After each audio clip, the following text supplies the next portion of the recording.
The Galactic Academy of Unified Species was a fortress of peace, a monument to interstellar cooperation. Built on the neutral moon of Arindra, it housed cadets from over 200 worlds. Violence was forbidden. Emotions were to be tempered. That was the law. But then there was her, the human girl, Cadet Mira Hayes of Earth. She was quiet, observant, the kind of presence that made the loudest species uncomfortable because she didn't need to say much to be heard. Her black uniform always seemed too plain among the colors and scales of the others. To most, she was a curiosity, one of the Deathworlders, beings from that cursed blue planet that birthed monsters instead of children. Most had never seen a human before, the ones who had kept their distance. They said humans smiled like predators.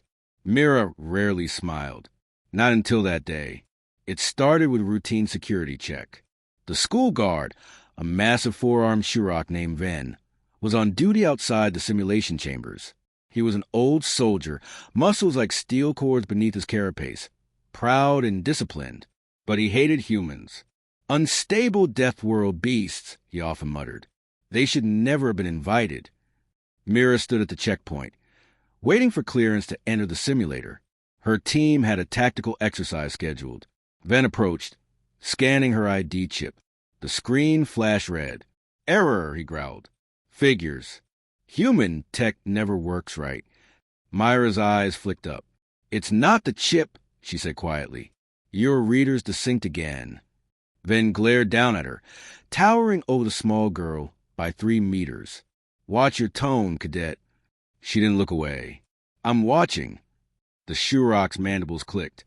Around them, a few alien students had gathered, whispering. Humans were always entertainment when something went wrong. "You think you can correct me, Deathworlder?" Ven sneered. "You think your fragile little body gives you authority?" Myra's jaw tightened. "No," she said softly. "But my planet taught me not to take unnecessary orders from people who don't know what they're doing." The words were simple, calm, but to the guard, it was humiliation. Something inside him snapped. His upper left hand lashed out before anyone could move. The slap hit her across the face with a sound like breaking bone. Mira staggered sideways, hand gored her cheek, crimson already forming beneath her skin. The crowd gasped. One of the instructors shouted, "Ven, stand down." But it was too late. Something was wrong. Myra's breathing slowed.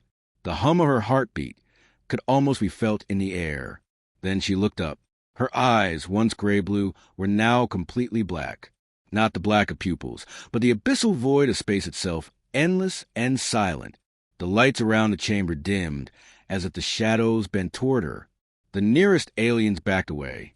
What are you?" one of them whispered. Mira didn't answer. She just stood still, blood running from the corner of her mouth. Ven stepped back instinctively. His battle instincts screamed danger. Her voice, when it came, was steady. "My father told me once," she said, "humans don't start fights. We end them." The temperature dropped. Every display panel flickered. Electromagnetic interference spiked. The Academy's AI security core registered a psychogenic field anomaly. Myra's body moved, but faster than the eye could track.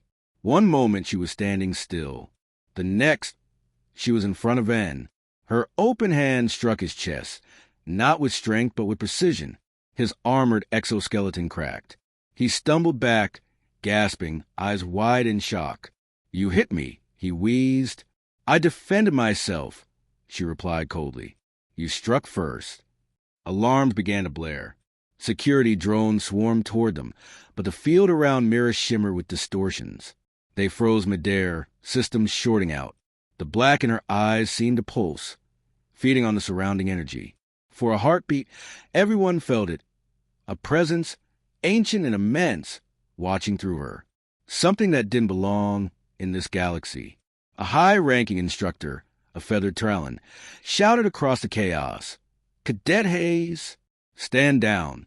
You're activating a Deathworld resonance." Mira blinked. The black faded slightly, but the cold in her tone remained. "He hit a student under his protection," she said. "And you want me to stand down?" Ven collapsed to one knee, trembling. His chest plate was caved in. "What are you?" he rasped again. Mira looked down at him. "Human," she said simply. "From the planet you all fear." She turned to leave, but before she could, the Academy's emergency lockdown engaged. Energy barriers sealed the exits. A mechanical voice echoed. "Containment Protocol Delta activated. Unknown human anomaly detected." The other cadets scattered, terrified. Instructors barked orders, trying to restore order, but the air itself seemed alive, buzzing with invisible tension. One brave cadet, a reptilian car, stepped forward. "Mira, please," he said, voice shaking. "You'll be expelled, maybe worse. You have to stop." Myra's gaze softened slightly. "You think I wanted this?" she said quietly. "Do you know what it's like growing up on a planet where everything tries to kill you before you can walk? Where your blood evolved to fight infections older than your civilization? Where our skies burn, our oceans freeze, and somehow we still thrive?" She looked around, meeting every frightened eye. "We don't want to fight, but when you make us, we remember what survival means." For a moment, no one spoke. Even the alarm seemed muted. Then the black began to fade from her eyes completely. She took a slow breath, trembling slightly. "I'm done," she murmured. "You can unlock the doors now." But Ven, humiliated and desperate, tried one last time. With a roar, he lunged at her. The moment his claws touched her shoulder, Mira turned, not with rage, but inevitability. Her hand moved like lightning. A soft snap. The Shurok froze mid-motion. Every nerve in his body locked. She had hit a neural cluster beneath his collar plate. A move only seen in ancient Terran martial arts, refined from centuries of surviving predators. He collapsed, unconscious but alive. Silence fell. Mira looked down at her own hand, flexing it slowly. "That's enough," she whispered, more to herself than anyone else. When the barrier doors finally dropped, the Academy director herself arrived, a tall crystalline entity named Vereen. She studied the scene, the fallen guard, the stunned students, the trembling human girl standing in the center. "Cadet Hayes," Vereen said carefully, "you have violated protocol, but I see provocation." Mira didn't respond. Her gaze was distant. Vereen's tone softened slightly. "The legends about your kind, they spoke of the black eyes. I thought they were myth." Mira met her eyes.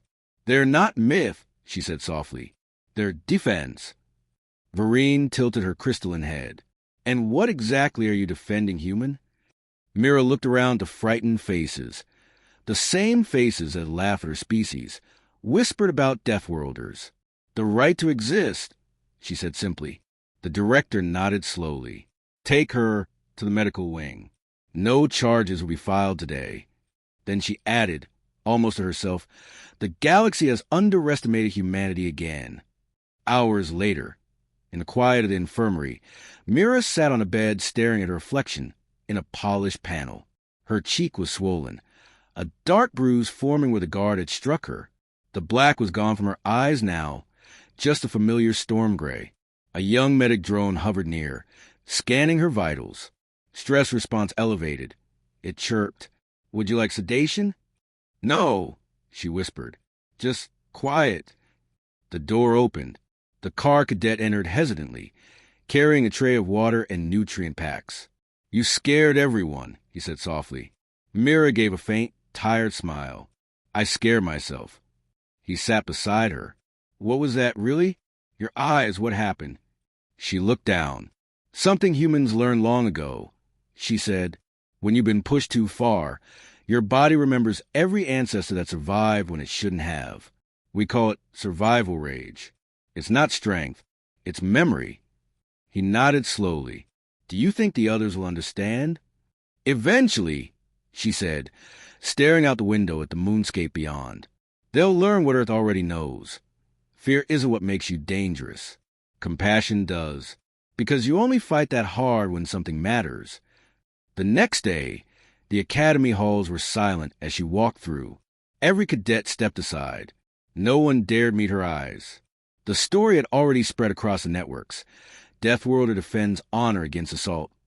Reveals human combat state. Some called her a monster. Others called her a hero. Mira didn't care. She wasn't either. She was just human. As she passed the checkpoint again, she paused. The new guard on duty, a cautious, insectoid officer, bowed slightly. "Cadet Hayes," he said, trembling. "The director sends her apologies for the incident." Mira inclined her head. "Tell her it's fine," she said. "Humans have survived worse." She turned toward the simulator doors, but before entering, she glanced at the reflection in the glass. For a split second, she saw it again, the faintest shadow of black in her eyes. A whisper in her mind, deep and distant. "They hit you once. Never again." Mira smiled faintly, the kind of smile that could make even predators take a step back. "Deal," she whispered to herself, and walked into the simulator. And across the Academy security feeds, hundreds of students rewatched the footage of that moment. When a single slap awoke something the galaxy had long tried to forget. Humanity wasn't dangerous because they were violent. They were dangerous because they endured.